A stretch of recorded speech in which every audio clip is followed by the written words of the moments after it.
मच्छीमार नगरपाशी उतरले तर उर्वरित दोघे बोट घेऊन ओबेरॉय ट्रायडन हॉटेलवर हल्ला करण्यासाठी निघाले. इकडे कसाब आणि अबू इस्माईल टॅक्सी पकडून सीएसटी कडे. त्यापैकी कुठल्याही गोष्टीचा विचार करणार नाही सर. जय हिंद. आता यशस्वी होऊनच परतू. जय हिंद. इकडे सीएसटी स्टेशनवर बळी घेऊन उन्मादात पुढे निघालेले कसाब आणि अबू इस्माईल रस्त्याने सावज शोधत आरामात मलबार हिल्स कडे निघाले होते. वाटेत त्यांना कामा हॉस्पिटल लागलं. अजून मनुष्यहानी करण्यासाठी हे दोघे त्या हॉस्पिटलमध्ये घुसले. पण सुदैवाने तिथले सगळे लोक यांची चाहूल लागल्यानं लपून बसले होते. हाती कोणीच न लागल्यानं बाहेर पडून दोघे पुढे निघाले. इतक्यात त्यांना समोरून पोलिसांची क्वालिस येताना दिसली. दोघेही जवळच्या झाडीत लपून बसले आणि पोलिसांची गाडी जवळ येताच त्यांनी त्यावर आपल्या AK-47 मधून जोरदार गोळीबार करायला सुरुवात केली. आणि यातच दुर्दैवानं ATS chief Hemant Karkare, additional police commissioner Ashok Kamte, encounter specialist Vijay Salaskar यांच्यासह 3 पोलीस कर्मचाऱ्यांचा बळी गेला.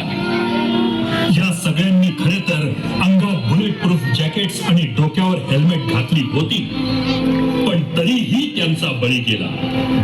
हेमंत देह रस्त्यावर टाकून या दोघांनी हीच पोलिसांची गाडी घेऊन वेगात पुढे जायला सुरुवात केली. पण गोळीबारात मागे बसले. जखमी अर्जुन जाधवांनी तातडीनं आपल्या सहकाऱ्यांना ही खबर दिली.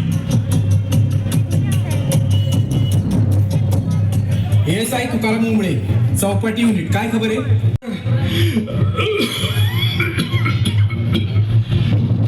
इथे दोन अतिरेकी एका सिल्वर कलरच्या कार मधून, बहुतेक स्कोडा आहे सर, चौपाटीच्या दिशेने निघाले आहेत. त्यांना अडवा सर, अडवा प्लीज, अडवा. माझ्या हातापायाला गोळ्या लागून मी जखमी झालोय सर. शक्य असल्यास मला मदत पाठवा.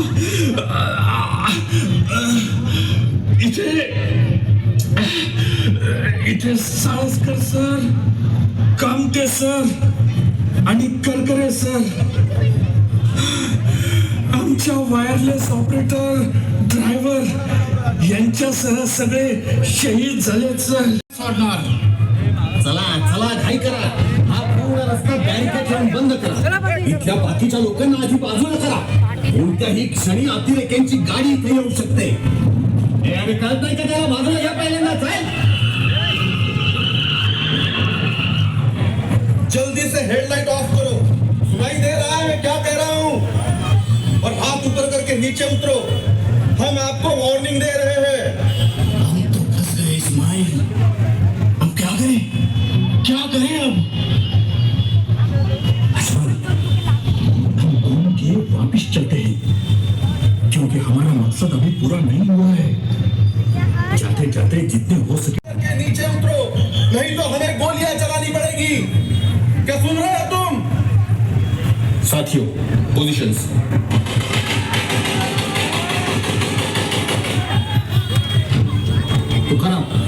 तुकाराम काळजी करू नका. तुकाराम, आता ऍम्ब्युलन्स कोणत्याही क्षणी इथं पोहोचेल. तुकाराम सर, साल्यांनी माझ्या आतड्याची पार कोशिंबीर करून टाकलीये. आता ऍम्ब्युलन्स नाही, यमाचा रेडाच येणार बघा. पण आता काही करून या साल्यांना सोडू नका. आपली मुंबई वाचवा. आपली मुंबई वाचवा सर. पण हातात नुसती काठी घेऊन तुम्ही पुढे गेलातच का? या हरामखोरानं गन उचलली तेव्हा मागं फिरायचा विचार सुद्धा तुमच्या मनात आला नाही? नाही सर, माझ्या मनात विचार आला तो तुमचा. माझ्या सगळ्या सहकार्यांचा मी जर बाजूला झालो असतो तर बाकी सगळे वाचले नसते, कदाचित नसते वाचले, आणि हा सैतान पळून गेला असता. माझी मुंबई, माझा देश अजून जखमी झाला असता.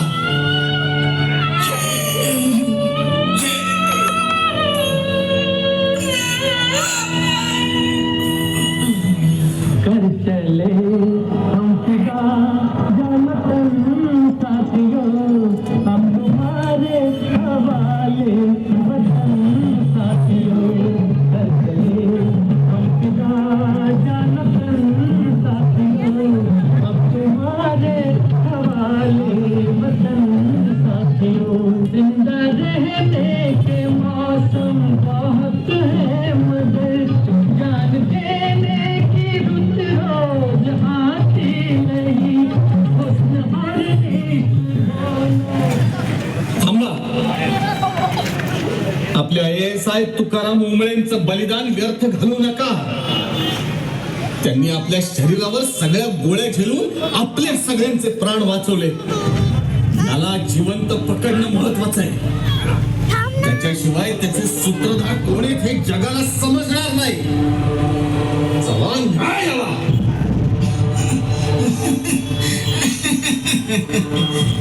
अरे तुम्हारे साथ तो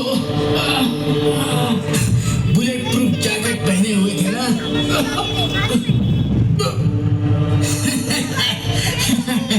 फिर भी ना बचे.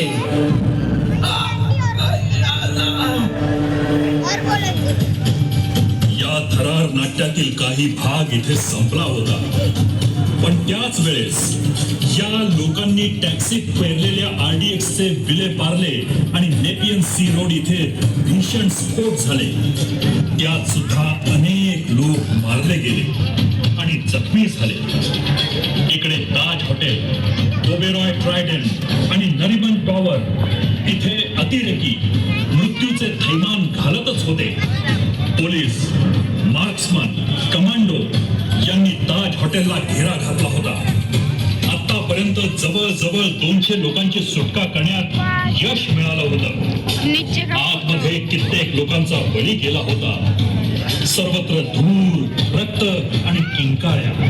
जखमी लोकांचे आक्रोश कण्णे ऐकू येत होते. थोडा वेळ गोळीबार बंद झाला. बाहेरील लोकांचा असा समज झाला की ऑपरेशन संपलंय. इतक्यात लिओपार्ड कॅफेवर गोळीबार करून तिथे पोहोचलेल्या सोहेल आणि नाझीरनं पुन्हा ठाण मांडलं होतं. त्यांनी तिथे काही लोकांना पोलीस ठेवलं होतं. अचानक जावेद आणि अर्शद यांनी ताज हॉटेलवरील घुमट स्फोट करून उडवला.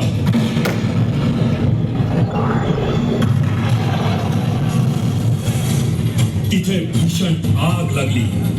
दिनांक 27 नोव्हेंबर NIG कमांडो सुद्धा हेलिकॉप्टर मधून ऑपरेशन साइटवर निघाले होते.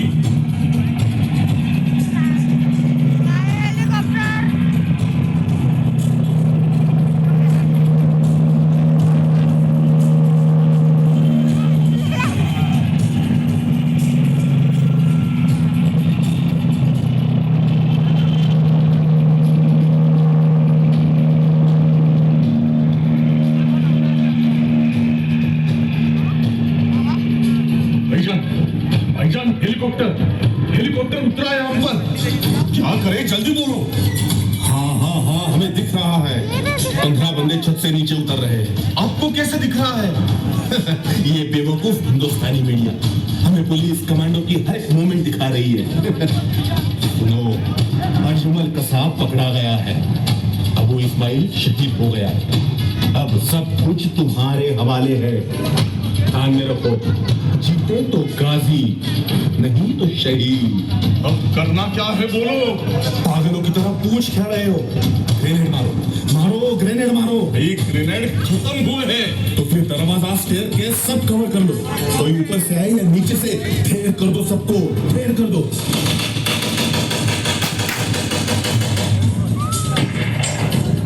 भाईजान, जावेद के सिर पर स्नाइपर शॉट। वो शहीद, मुझे भी गोलियां लगी है। वो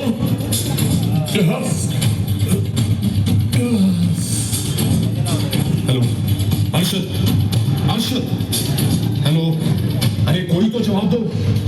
बाबर, नासिर, बाब, अरे हेलो रहमान, कोई जवाब नहीं दे रहा।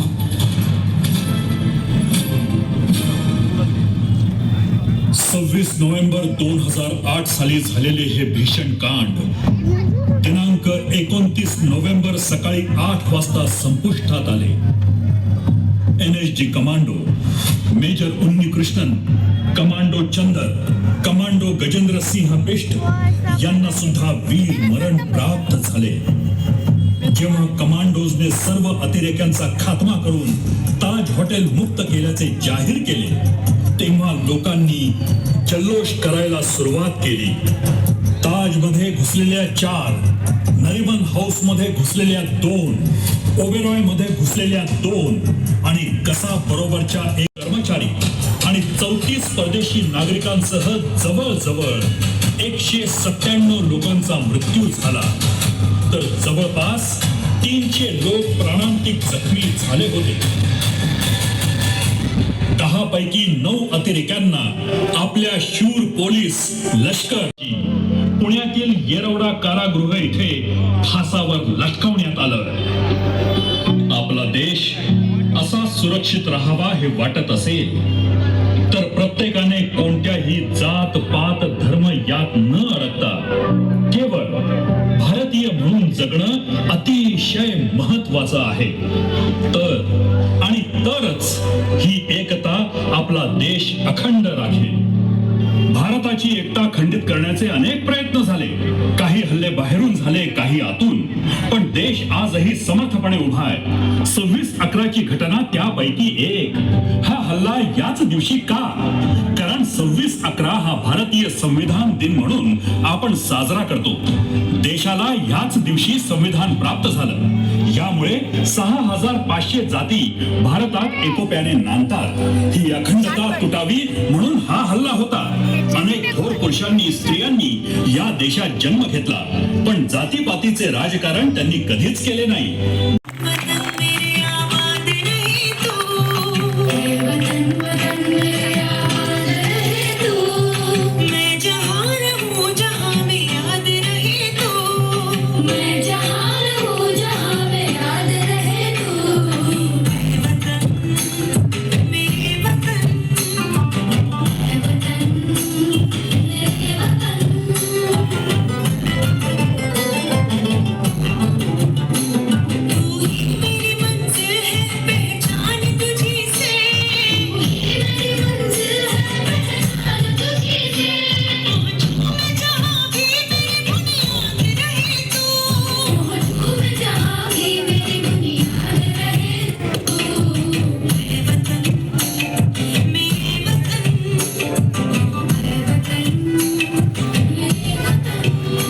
संकल्पना आणि सजावट मंडळातील सर्वच लहान थोर क्रियाशील कार्यकर्ते मंडळ आलेल्या सर्व गणेश भक्तांचे, वर्गणीदारांचे आणि हितचिंतकांचे सदैव ऋणी राहील.